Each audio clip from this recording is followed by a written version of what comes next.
Israel और Iran के बीच फिलहाल जो तथाकथित शांति और युद्ध विराम की स्थिति दिख रही है, उसके बारे में माना जा रहा है कि वो तूफान से पहले की शांति है। कहा यह भी जा रहा है कि किसी भी वक्त इजरायल और ईरान के बीच जंग शुरू हो सकती है। इजरायल इस बार बहुत बड़े हमले की तैयारी में है। उधर सीरिया पर इजरायल के हमलों के बाद ईरान का गुस्सा और बढ़ गया है। ईरान भी इजरायल को दहलाने का प्लान बना चुका है, लेकिन इजरायल और ईरान के बीच फिर से जंग शुरू होने की अटकलों के पीछे असली वजह कुछ और है। समझिए इस रिपोर्ट से।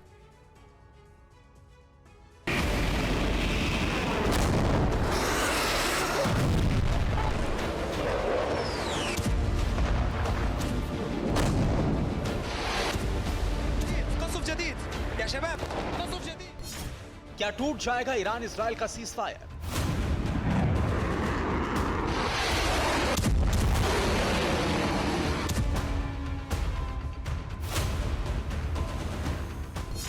क्या इजराइल फिर करेगा ईरान पर बड़ा हमला?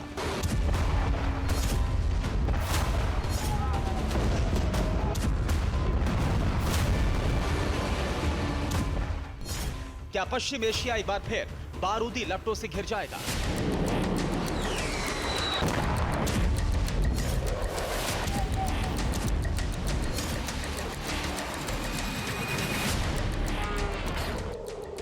पश्चिम एशिया में एक बार फिर युद्ध के बारूदी बादल मंडराते नजर आ रहे हैं।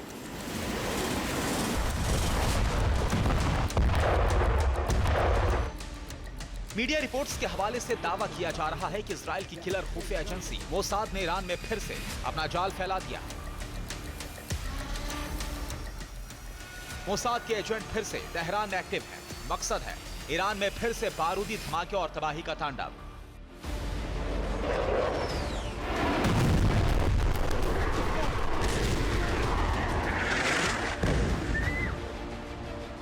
इजरायली मीडिया की कुछ रिपोर्ट्स में ईरान में मोसाद के लगातार एक्टिव होने का दावा किया जा रहा है, लेकिन इसके पीछे जो वजह बताई जा रही है वो भी गौर करने लायक है।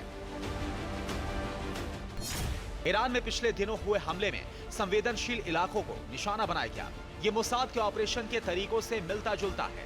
माना जा रहा है कि मोसाद ईरान को अंदर से कमजोर करने में जुटा है।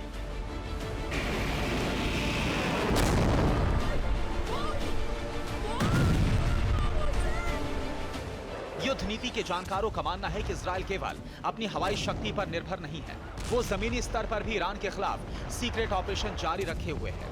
पिछले कुछ दिनों के अंदर तेहरान से लेकर कोम और करज जैसे शहरों में एक के बाद एक जिस तरह से धमाके हुए, उसके पीछे साजिश की आशंकाएं जताई जा रही हैं।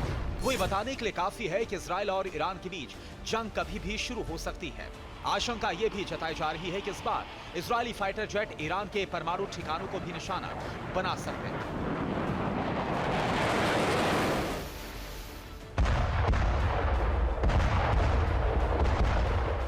ईरान पर फिर से संभावित हमलों को लेकर लगाए जा रहे कयासों के पीछे हाल के दिनों के घटना चक्र को देखा जा रहा है। बदलते हुए घटना चक्र के बीच इजरायली रक्षा मंत्री काट्ज ने वॉशिंगटन में अमेरिकी रक्षा मंत्री से मुलाकात की। दोनों देशों के रक्षा मंत्रियों के बीच हुई मुलाकात में ईरान के परमाणु खतरे और प्रॉक्सी को हथियार ट्रांसफर को लेकर बात हुई। माना जा रहा है कि इसी मीटिंग के दौरान ईरान पर हमले का ब्लूप्रिंट भी तैयार किया गया।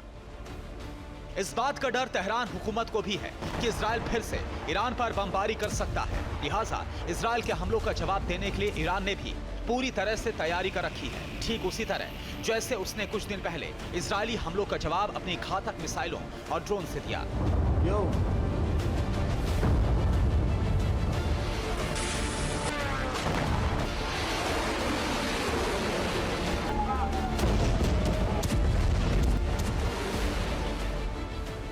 मीडिया रिपोर्ट्स के अनुसार भविष्य में ईरान की तरफ से परमाणु खतरों को देखते हुए ही अमेरिका और इजराइल तेहरान के खिलाफ फिर से बड़ा ऑपरेशन शुरू करना चाहते हैं। खबरें ये भी हैं कि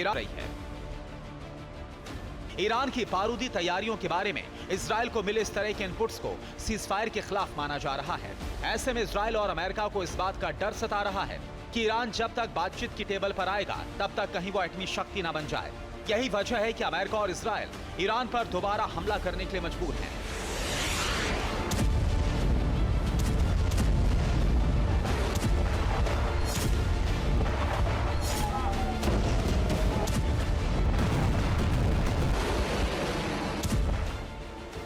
इजराइल के साथ ही अमेरिका को भी इस बात की चिंता सता रही है कि अगर ईरान के परमाणु मिशन को अभी नहीं रोका गया तो वो जल्द एटमी पावर से लैस हो जाएगा और उसके बाद ईरान को कंट्रोल कर पाना दोनों देशों के लिए असंभव हो जाएगा।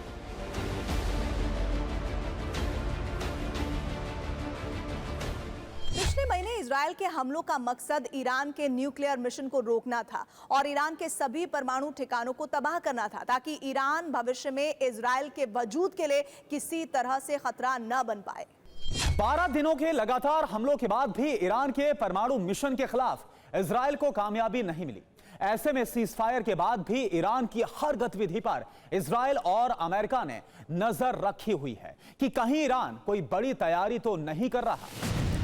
इजरायल ने सीरिया में बारूदी तबाही मचाकर एक तरह से सिग्नल दे दिया है कि अब वो ईरान में भी जल्द बड़े हमले कर सकता है। मीडिया रिपोर्ट्स के मुताबिक इजरायल की प्लानिंग बहुत विस्फोटक है।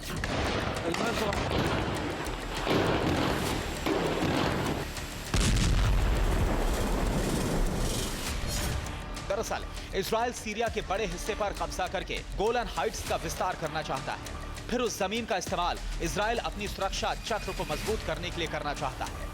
इससे इजरायल का प्लान है कि ईरान के पलटवार के बाद उसकी मिसाइलें सीरिया पार न कर पाएं।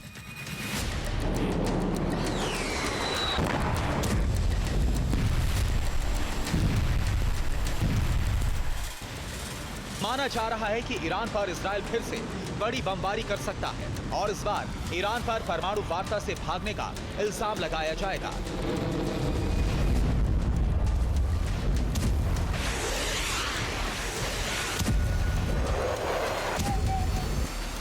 Bureau report, TV9 Bharatvarsh.